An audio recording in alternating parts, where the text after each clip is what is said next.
When I was little, my mom and I, we used to read this book that started out, Once Upon a Time. Fairly straightforward. Except I didn't see the O. Because the O was in a big black box, and it was printed in gold, and it had leaves around it. And so Mom would ask me to start reading to her, and I would say, Once upon a time. My mom would stop me and say, no, Danny, that word says once. Say once. And I'm like, once. She's like, again.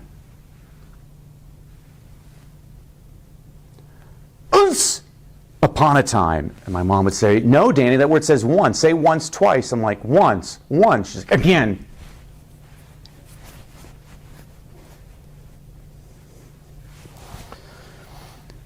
Once upon a time. She's like, you never learn anything. They're going to put you in special ed. She always got me crying before I went to bed.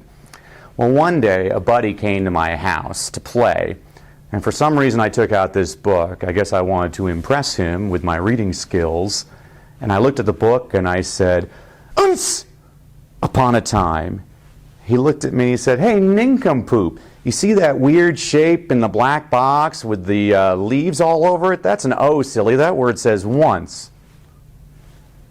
I looked at the book and I said, Once upon a time. I'll tell you why I always share that story with educators. Sometimes we try 38 strategies with a student and we're ignoring one of the single greatest resources at our disposal. Other kids. Kids and adults think differently. I've known this ever since I was a kid. When I was in kindergarten, Sister Rosanna asked us one day if we all wanted to go to heaven. And all of us raised our hands except for Hector.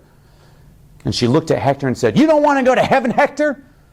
And Hector looked up and said, oh, I thought you were talking about today. He's right. He's just looking at her question from a totally different point of view. Everybody sees the world differently.